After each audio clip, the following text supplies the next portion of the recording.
Oke,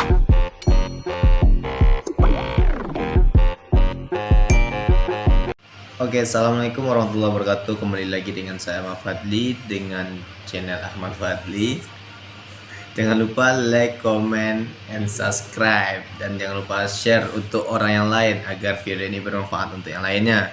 Pada kesempatan kali ini saya Ahmad Fadli dengan NIM 21140-175 akan membahas tentang modul ajar pembelajaran akidah akhlak, yang mana pada pembahasan kali ini kita akan membahas tentang membiasakan akhlak terpuji. Jadi akhlak terpuji ini kita bagi juga dari berbagai macam poin. Yang pertama itu ada ikhtiar, tawakal, sabar, syukur, dan qanaah. Dan perlu kita ketahui bahwasanya video ini juga untuk nilai ujian akhir semester saya di bangku perkuliahan UI Monjol Padang. Oke, selanjutnya kita membahas tentang modul ajar membiasakan akhlak terpuji, tentang ikhtiar, tawakal, sabar, syukur, dan qanaah. Jadi pada poin pertama kita membahas tentang informasi umum terlebih dahulu. Informasi umum ini terbagi juga menjadi beberapa poin. Pada poin pertama itu tentang identitas modul. Jadi pada identitas ini kita bahas terlebih dahulu, yaitu pertama tentang nama penyusun. Nama penyusun tentunya nama saya sendiri, Ahmad Fadli, sebagai penyusun modul ajar ini. Kemudian pada instansi itu saya ambil di sini MTSN 8 Kota Padang. Yang kemudian pada tahun ajaran 2023-2024, kemudian pada satuan pendidikan itu tentang Madrasah Sanawiyah atau MTS yang kita kenal pada kehidupan sehari-hari kita. Kemudian pada elemen pembelajaran itu pada fokusnya kepada pembelajaran akidah akhlak. Kemudian pada kelas yang dituju itu kelas 8. Alokasi waktu yang digunakan di sini yaitu 2 JP ataupun 2 jam pembelajaran dikali 40 menit. Artinya 45 menit ini dikali 2, 90 menit. Jadi kemudian pada poin selanjutnya itu kita membahas tentang model pembelajaran. Jadi apa saja model pembelajaran yang kita gunakan pada modul ajar pada kesempatan kali ini. Modul ajar yang kita gunakan pada kali ini itu discovery learning. Jadi discovery learning itu adalah memahami konsep, arti, dan hubungan melalui proses intuitif untuk akhirnya sampai kepada suatu kesimpulan. Jadi pada dasarnya discovery learning ini yaitu pembelajaran yang intinya adalah model pembelajaran yang menuntut siswa untuk dapat berpikir kritis dalam memecahkan suatu permasalahan, sehingga dengan adanya pemikiran yang kritis, logis, serta sistematis dapat merubah pola pikir peserta didik, sehingga ketika diberikan suatu permasalahan dia bisa menyelesaikan suatu permasalahan tersebut.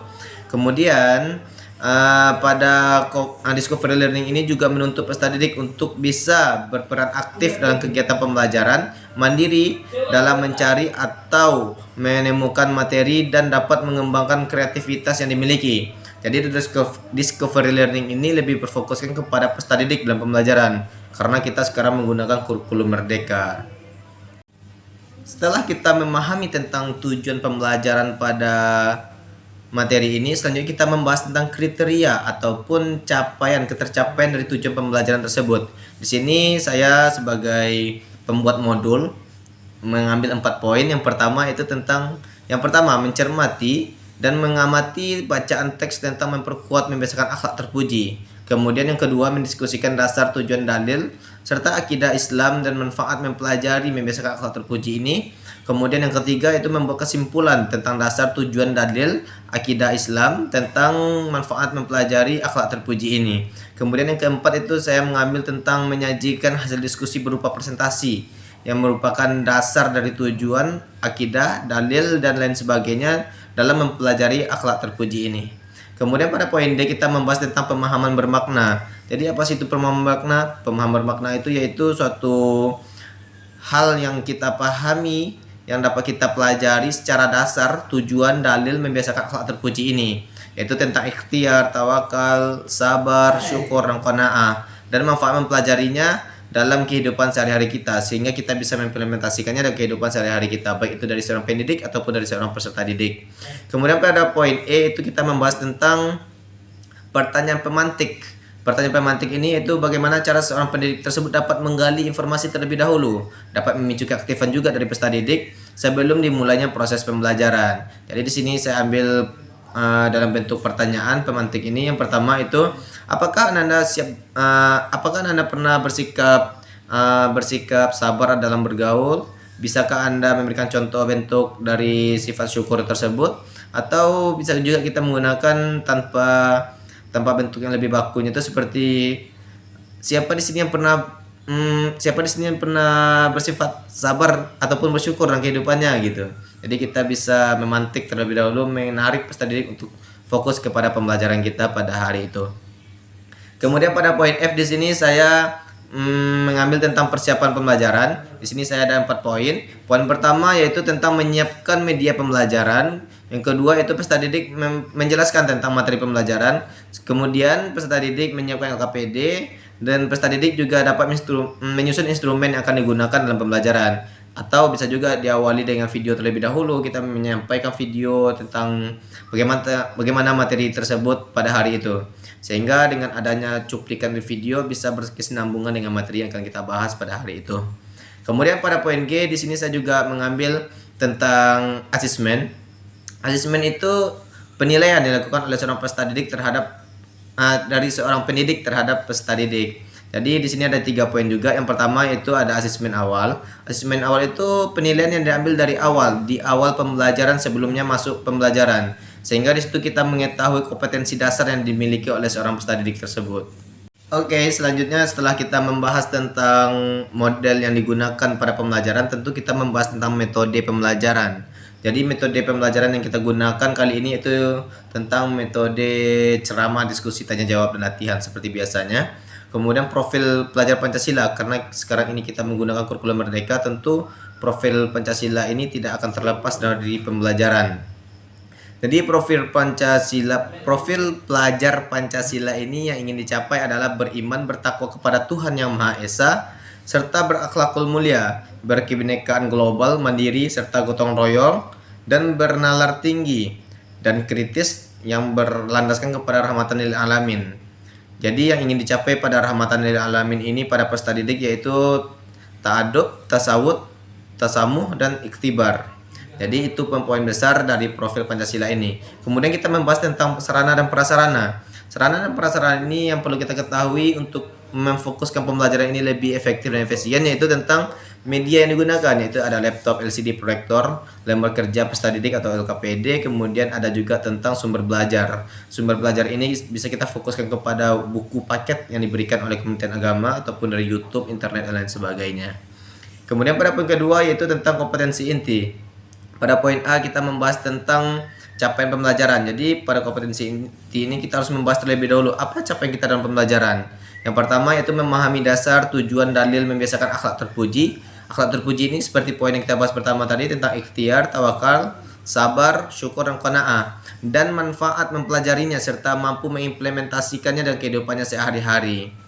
Kemudian ada juga poin B yaitu tentang tujuan pembelajaran. Tujuan pembelajaran ini, apa tujuan kita dalam mempelajari pada hari itu? Apa tujuan kita dalam pembelajaran pada saat itu? Yaitu pada poin pertama itu kita mengambil tentang menjelaskan pengertian dan dasar dari membiasakan akhlak terpuji ini. Kemudian pada poin kedua tujuan kita yaitu tentang menunjukkan atau menganalisis dalil tentang membiasakan akhlak terpuji ini. Kemudian yang ketiga itu ada aplikasi manfaat membiasakan akhlak terpuji ini dalam kehidupan sehari-hari. Oke, setelah tadi kita poin pertama membahas tentang asesmen awal, kemudian pada poin kedua kita membahas tentang asesmen formatif. Asesmen formatif ini yang dilakukan ketika pembelajaran itu sedang berlangsung, sehingga pada pembelajaran berlangsung tersebut seorang pendidik bisa mengetahui potensi yang dimiliki oleh seorang peserta didik tersebut, yaitu bertujuannya untuk menggali informasi apakah peserta didik tersebut paham atau tidaknya terkait materi yang kita ajari, baik itu dari ranah kognitif, afektif, ataupun psikomotoriknya.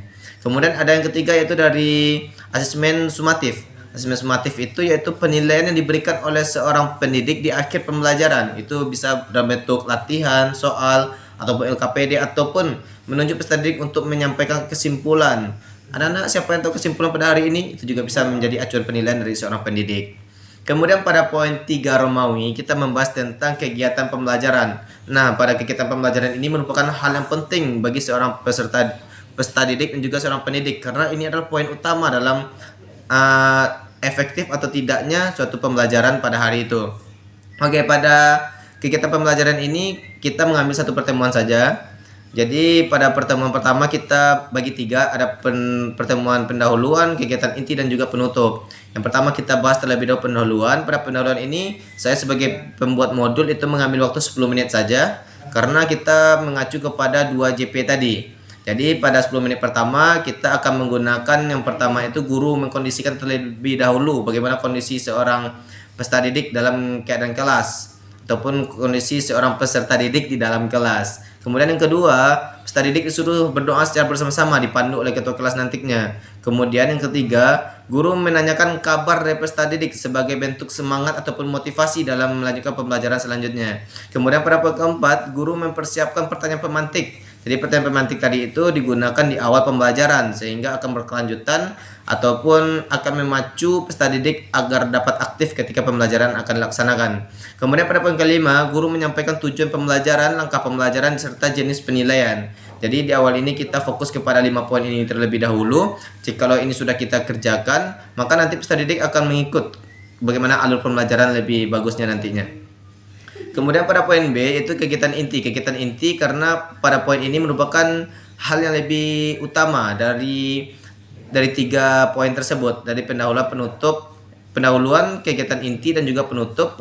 Maka kegiatan inti ini yang lebih dominan karena kita mengambil di sini waktu 70 menit. Karena di sini fokusnya kepada materi pembelajaran. Jadi pada poin pertama dalam langkah-langkah kegiatan inti ini yaitu seorang peserta didik memberikan permasalahan terkait macam-macam dari penerapan ikhtiar, tawakal, sabar, syukur dalam mempraktekkan akhlak terpuji tersebut. Kemudian yang kedua, guru meminta peserta didik untuk merumuskan masalah terkait macam-macam penerapan ikhtiar, tawakal, sabar, syukur, dan qanaah tersebut dalam mengimplementasikan akhlak terpuji tersebut. Selanjutnya kita membahas tentang pada poin ketiga, siswa disuruh untuk menonton video yang telah disiapkan oleh seorang pendidik kepada peserta didik sehingga nanti peserta didik tersebut akan fokus kepada video tersebut. Setelah menonton video, peserta didik akan diminta pertanyaan oleh seorang pendidik terkait apa tanggapannya terkait video yang telah dipaparkan oleh seorang pendidik. Kemudian setelah meminta pertanyaan, kemudian guru menjelaskan ataupun menjawab pertanyaan tersebut dikaitkan dengan materi kita pada hari itu tentang qanaah, ikhtiar, sabar, syukur dalam mempraktekkan ataupun mengimplementasikan akhlak terpuji dan kehidupan sehari-hari. Kemudian pada poin ke-6, siswa diminta untuk menjadi beberapa kelompok sekaligus peserta didik menggunakan gambar-gambar yang telah dibagikan seorang pendidik. Jadi nanti dibentuk suatu kelompok, seorang peserta didik itu setelah dibagikan gambar-gambar, kemudian peserta didik akan menyusunnya terkait gambar-gambar yang akan diberikan oleh seorang pendidik tersebut. Jadi ini fokusnya kepada picture and picture. Pada pembelajaran ini peserta didik akan bagi kelompok, kemudian nanti diberikan gambar, disusun dan disuruh menyampaikan ke depan bagaimana tanggapannya terkait gambar yang disusun tersebut serta analisisnya dari gambar tersebut. Setelah itu selesai, kemudian nanti peserta didik yang lainnya ataupun forum dari di kelas tersebut diminta untuk memberikan tanggapan ataupun pertanyaan terkait gambar yang telah disusun tersebut. Kemudian nanti dibalikkan lagi pada peserta didik yang menyampaikan ataupun yang menyusun gambar tersebut untuk menjawab pertanyaan-pertanyaan dari peserta didik yang lainnya. Setelah itu peserta didik diminta untuk memberikan kesimpulan, kemudian setelah kesimpulan untuk meminta evaluasi terkait pembelajaran hari ini sehingga kedepannya lagi dapat kita benahi bagaimana pembelajaran lebih baiknya gitu.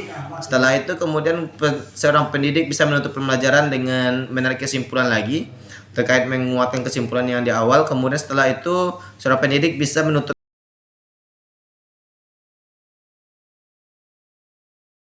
Oke, setelah kita membahas tadi tentang asesmen awal yang pertama, kita lanjut kepada poin selanjutnya itu tentang lembar kerja peserta didik atau LKPD yang telah saya buat dan saya rancang di modul saya ini. Itu bisa kawan lihat bagaimana bentuk mekanismenya dan bagaimana bentuk konsepnya. Kemudian setelah kita pahami tentang LKPD ini, kita lanjut kepada poin B tentang pengayaan remedial. Jadi remedial ini apa yang kita gunakan ataupun apa yang akan kita lakukan kepada peserta didik yang mendapat nilai di bawah rata-rata tersebut. Yaitu yang pertama, pengayaan ini diberikan untuk menguasai peserta didik terkait materi yang diajarkan dan apa yang akan diajarkan dan ataupun yang sebelum kita ajarkan. Kemudian remedial ini diberikan kepada peserta didik yang belum menguasai materi dengan baik. Jadi jika peserta didik tersebut belum baik dalam memahami materi tersebut, kita akan memfokuskannya untuk memahami materi tersebut sebelum lanjut kepada materi yang selanjutnya. Selanjutnya kita membahas tentang poin C, itu refleksi guru. Refleksi guru ini bagaimana bentuk pertanyaan yang digunakan oleh seorang peserta didik, bukan peserta didik tapi seorang pendidik dalam merefleksi pembelajaran hari itu di kelas. Jadi yang pertama itu apakah siswa sudah terlibat aktif atau tidak dalam pembelajaran. Kemudian apa kesulitan yang dialami oleh peserta didik, apakah itu dalam bentuk metode, materi dan lain sebagainya. Kemudian selanjutnya, apakah langkah yang perlu kita gunakan untuk mengevaluasi pembelajaran hari itu sehingga bisa lebih efektif dan efisien lagi ke depannya. Kemudian, apakah kegiatan pembelajaran dapat menimbulkan berpikir kritis ataupun kreatif dari seorang peserta didik? Kemudian, apakah kegiatan pembelajaran dapat membangun kesadaran dari seorang peserta didik tentang pentingnya menyiapkan bekal baik itu di dunia ataupun di akhirat dalam bentuk mengimplementasikan akhlak terpuji tersebut. Kemudian pada poin D kita membahas tentang refleksi peserta didik. Di sini ada nama juga dari kelas dan pertanyaan yang akan diberikan, yaitu apa menurut kamu bagaimanakah bentuk pembelajaran yang telah kita pelajari hari ini? Apakah pelajaran hari ini menyenangkan? Apakah hari ini kawan terkendala terkait materi yang akan diajarkan dan lain sebagainya ataupun sejenisnya. Kemudian selanjutnya ada materi juga, nanti materi dari pembelajaran kita yaitu tentang akhlak terpuji ini, yaitu tentang ikhtiar, tawakal, sabar, qanaah dan lain sebagainya.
Oke, itulah bentuk modul ajar yang telah saya buat selama saya belajar membuat modul pembelajaran.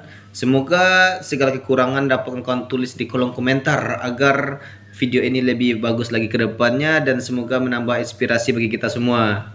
Dan semoga dalam pembuatan video selanjutnya agar dapat lebih bagus lagi ke depannya. Dan semoga dengan adanya modul ajar ini dalam video saya ini dapat menambah aspirasi semangat kawan dalam proses belajar mengajar. Saya sebagai Ahmad Fadli mohon maaf apabila ada kesalahan, dan jikalau ada yang salah mohon diingatkan. Di sini saya bukan menggurui, cuman berbagi segala bentuk pengetahuan saya, segelintir pengetahuan saya kepada kawan-kawan semua. Kurang lebih saya mohon maaf, kebenaran datang dari Allah. Saya mohon maaf, wabillahi taufiq wal hidayah. Assalamualaikum warahmatullahi wabarakatuh. See you guys. Anjay.